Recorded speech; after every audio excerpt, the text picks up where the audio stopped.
Hello friends. Video शुरू करने से पहले मैं आपसे कुछ सवाल पूछना चाहता हूँ। क्या आप ट्रेडिंग में इंडिकेटर्स इस्तेमाल करके थक चुके हो? क्या आप तरह तरह के फैंसी कॉन्सेप्ट्स इस्तेमाल करने के बाद भी लॉस में हो? अगर आपका जवाब हाँ है तो ये वीडियो आपके लिए है। मेरा नाम लक्ष्य है और मैं एक प्राइस एक्शन ट्रेडर हूँ। मुझे ट्रेडिंग में 6 साल से ज़्यादा का अनुभव है और मैंने ट्रेडिंग में बेसिक से लेकर एडवांस तक लगभग हर तरीका इस्तेमाल करके देख लिया है। लेकिन कोई भी तरीका मुझे एक कंसिस्टेंट प्रॉफिटेबल ट्रेडर नहीं बना पाया। मैंने बहुत सारे इंडिकेटर्स इस्तेमाल करके देखे, जैसे RSI, MACD, VWAP, moving average और भी बहुत कुछ, लेकिन आखिर में रिजल्ट सिर्फ लॉस ही मिलता था। फिर मैंने अपनी थिंकिंग को बदला। मैंने ये जानने की कोशिश की कि जो बड़े प्लेयर्स होते हैं, जैसे बैंक्स, हेज फंड्स और इंस्टीट्यूशंस, जिनके पास बहुत ज़्यादा पैसा होता है और जो मार्केट को मूव करते हैं, क्या वो भी इंडिकेटर्स का इस्तेमाल करके ट्रेडिंग करते हैं? जवाब मिला, नहीं। वो इंडिकेटर्स का इस्तेमाल बिल्कुल नहीं करते, क्योंकि आज के समय में ट्रेडिंग में इंडिकेटर्स का इस्तेमाल सिर्फ रिटेल ट्रेडर्स को ट्रैप करने के लिए किया जाता है। मैंने अपनी जर्नी में ये सीखा है कि ट्रेडिंग में आप जितनी कम चीज़ों पर फोकस करोगे, उतनी आपकी साइकोलॉजी स्ट्रांग होगी, क्योंकि आप हर चीज़ से प्रॉफिट नहीं बना सकते।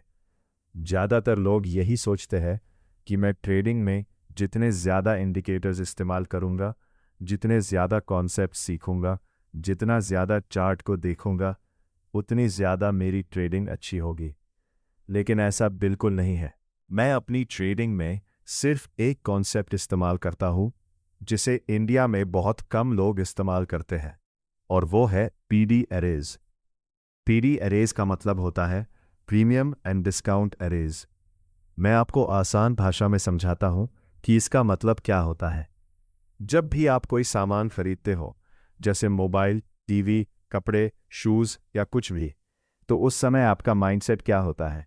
यही कि जो भी आप खरीद रहे हो वो आपको सस्ते में मिले, यानी उस चीज़ का जो मार्केट प्राइस चल रहा है वही चीज़ आपको कम कीमत पर मिले, मतलब डिस्काउंट में मिले।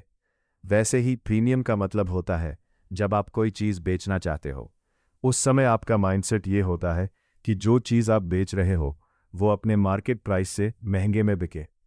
उदाहरण से समझते हैं, जैसे जब आप ऑनलाइन शॉपिंग करते हो तो आप रिसर्च करते हो कि वही प्रोडक्ट सबसे सस्ता कहाँ मिल रहा है।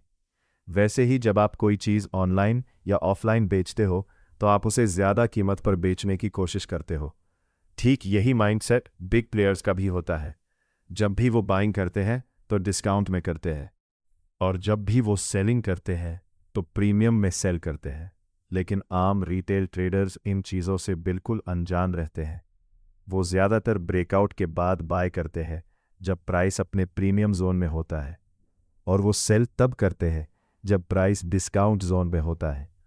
मैं भी पहले इन चीज़ों को लेकर बहुत कंफ्यूज्ड रहता था, लेकिन अब मैंने ये आइडेंटिफाई करना सीख लिया है कि मुझे किस जोन में कब बाय करना है और कब सेल करना है, और वो कौन सा हाई प्रोबेबिलिटी एरिया है जहां प्राइस तेज़ी से मेरी डायरेक्शन में मूव कर सकता है।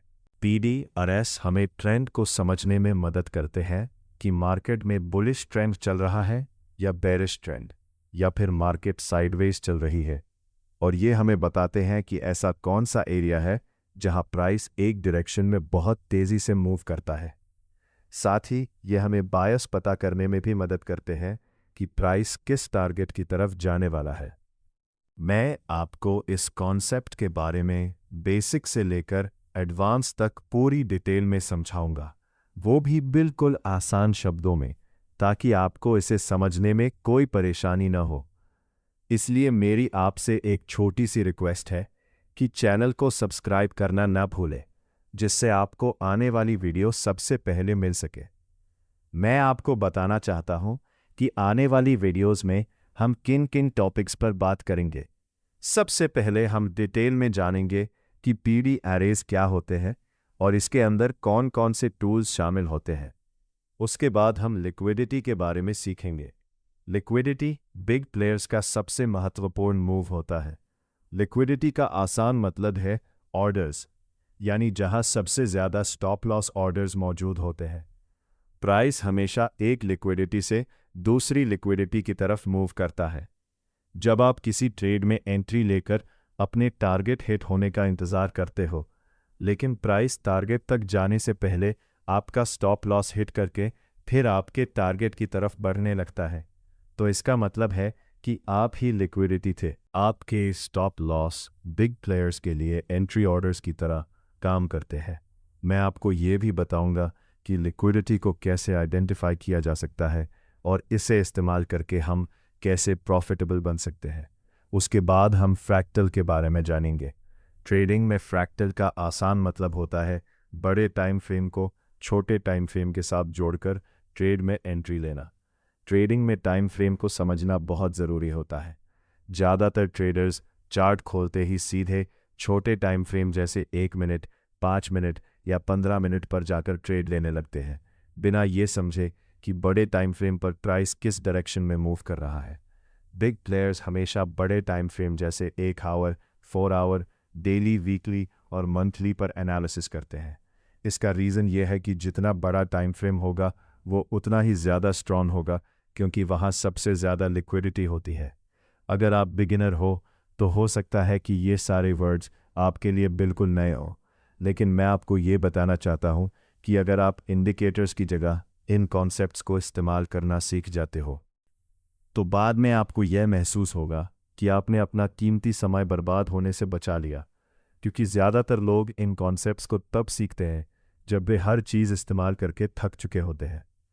अगर आप पहली बार ये वीडियो देख रहे हो तो आप बिल्कुल सही डायरेक्शन में जा रहे हो। मैं इन सभी कॉन्सेप्ट्स को आपको बिल्कुल बेसिक और आसान शब्दों में समझाऊंगा, ताकि आपके मन में किसी भी तरह का डाउट ना रहे। अगर आपको वीडियो पसंद आई हो तो वीडियो को लाइक करना ना भूलें और चैनल को सब्सक्राइब ज़रूर करें। अगर आपका कोई भी डाउट हो तो कमेंट करके ज़रूर पूछें। इस वीडियो में बस इतना ही। मिलते हैं आपसे अगली वीडियो में। धन्यवाद।